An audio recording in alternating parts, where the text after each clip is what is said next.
my channel. It's me, your Mom Millennial Diana. And yeah, as you can see guys, sa ating background ngayon, medyo iba yung setup natin kasi nandito tayo ngayon sa Londoner Hotel dito sa Macau. And yeah, for today's video, magbumukhak na naman tayo mga sis. And simulan na natin. First, mag-sanitize muna tayo gamit ang alcohol. Maglalagay ako ng aking moisturizer. Ito yung Eye White Korea. Super duper love ko tong product na to as in guys. At isa to sa Holy Grail ko. Talagang napakaganda nitong product na to. And pangatlong bottle ko na to. So i-blend natin. As you can see guys, watery gel siya. Yan. Pag blindan mo na sa mukha mo, madali lang siyang i-blend and madali lang ma-absorb ng ating mukha. Yan. So, see? Kita niyo ba? Glass skin pan lola niya, diba? So, hayaan ko lang siyang patuin ko lang siya ng kaunti. And ngayon, magsisimula na tayo sa ating mata. So, maglalagay ako ng aking liquid concealer. Gamit ko yung EB Advance. Ayan. So, I'm in the shade light. So, maglalagay lang tayo sa aking eyelids. Ayan. And by the way, mga sis, gamit ko lang na pang-film ngayon is yung aking cellphone. Hindi ko dala yung camera ko. Ayan. And so, i-blend lang natin siya para mas kumapit maayos or kumapit ng maganda yung ating eyeshadow. Ngayon, gagamitin na natin itong aking favorite na palette. Ito yung Careline Play to Slay palette. Ayan. So, isa to sa mga paborito kong palette kasi guys, super affordable niya. And ang ganda ng quality niya, tapos super pigmented din siya. So, sa mga baguhan dyan na nagpa-practice or gusto matuto mag-makeup, ayan, so perfect itong palette na to para sa inyo. So, kailangan nyo bumili nito. Ito yung pwede nyong pag-practicean kasi nga affordable siya. So, ayan, ito yung kukunin kong color, yung pinaka-light. Lalagay lang natin siya all over my eyelids.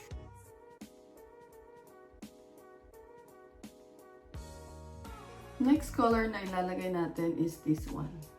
Ayan. So, gagamit tayo ng brush ngayon. Ito yung brush ng BTLA palette. Tapos, ganyanin nyo lang para yung mga excess ay matanggal. Dito muna tayo sa right side.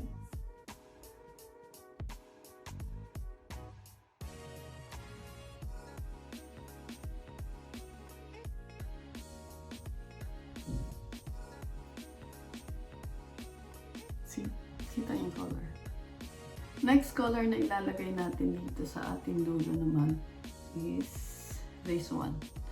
Yung color red.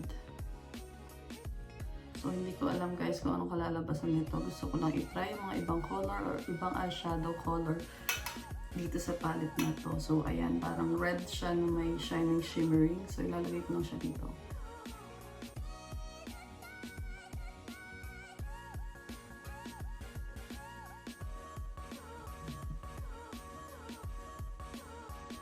Ayan. So, nakita niyo ba yung difference, diba? Meron naman siya. Ayan, so okay na tayo. Maglalagay ako ulit ng aking liquid concealer. Lalagay ko siya dito.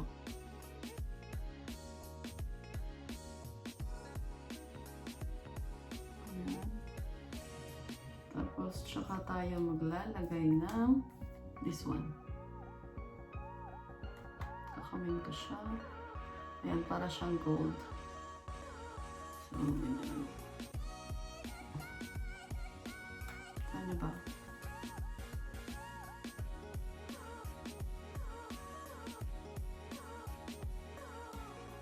Ayan, so okay na yung eyeshadow ko. Maglalagay muna tayo ng ating kilay. Tapos para mamaya na lang natin ayusin yung eyeshadow ko kung may kailangan tayong dagdagan or ayusin. So yung gagamitin kong pangkilay is Etude House na Drawing Eyebrow, kulay brown.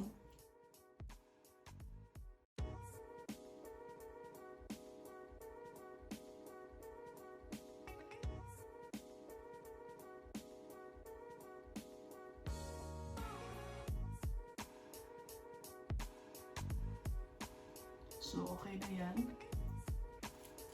Lalagay lang ako ulit ng concealer ko dito para linisin natin yung ating eyebrows.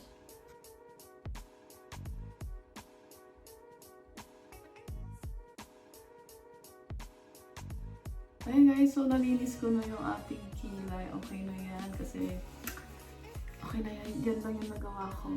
So, carry boom boom na yan. So, yung next naman natin mga sis is maglalagay ako ng yan, Nichido Brow Tinted Gel para lang kumapal yung hibla ng ating kilay. So, konti-konti lang. Ganyan lang. So, yung next natin is maglalagay muna ako ng contact lens ko and I will be right back. Ayan, so nalagay ko na yung aking contact lens mga sis. So, okay na tayo and maglalagay na ako ng pilik mata or false lashes. So, bago yun, i-curl muna natin yung ating pilik mata.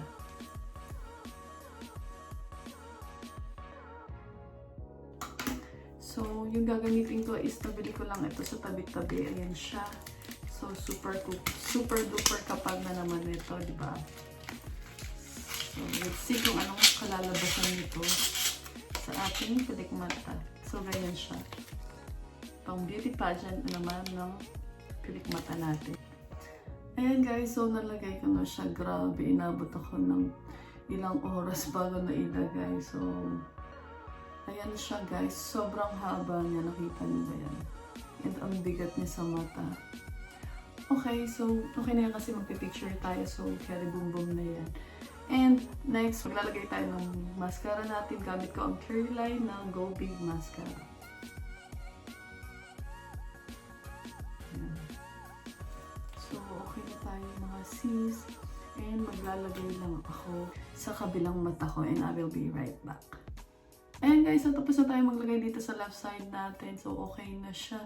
And ngayon ko lang naalala guys, hindi pala tayo nakalagay ng graph ink liner. But yeah, anyway, hindi naman tayo professional. And pagpapatuloy na natin, maglalagay na ako ng aking pore eraser. Ito yung gamit ko, yung Maybelline na baby skin.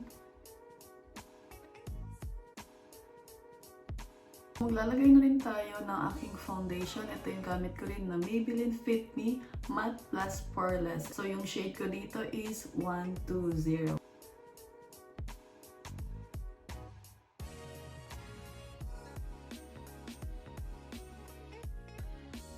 Napakaganda talaga nito. Foundation na to. Is maglalagay na ako ng aking liquid concealer under my eye.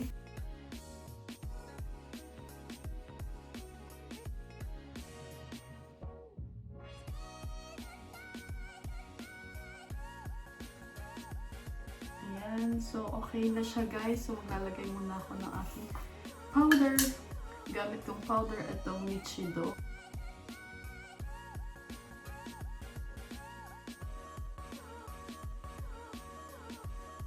Ayan, so nalagay na natin yung ating pulbo. So mag-proceed tayo dito sa aking blush on. So yung gamit kong blush on, ayan, MAC Mineralized Blush.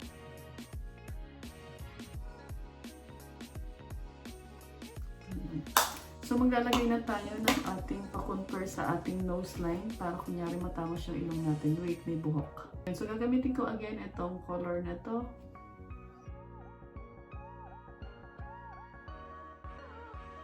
Ayan, so bablend lang natin siya using our finger again.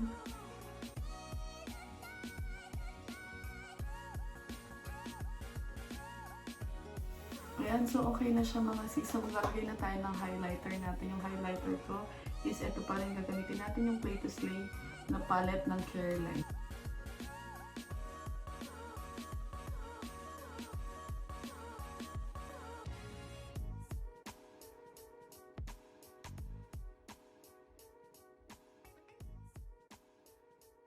Diba, ang ganda na itong highlighter ng palette na to. Konti na ilagay mo pero guys, diba, kumikinang ka na si. Yan. Tapos lagyan ko lang yun sa ating lips para mag-highlight din siya. So,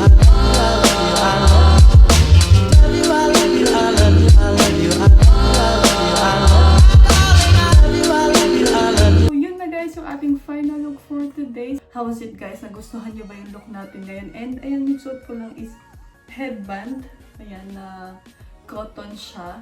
Tapos nagsuot lang ako ng earrings na tassel earrings na color white and yung na color orange na ating top. Ayan lang siya. So, how was it guys? So, sana nagustuhan niyo itong look na to. And again, disclaimer lang po, hindi po tayo professional makeup artist. Nagtatry and mix and match lang ako. Naglalaro lang ako. Practice makes perfect, sabi nga nila. So, ayun lang guys yung video natin for today. And sana nag-enjoy kayo dito sa video na to. Bago ka dito sa channel ko, please don't forget to subscribe. Ring na rin yung bell para every time na upload sa new video, updated ka. Okay, so again, thank you guys for watching and I'll see you in my next video.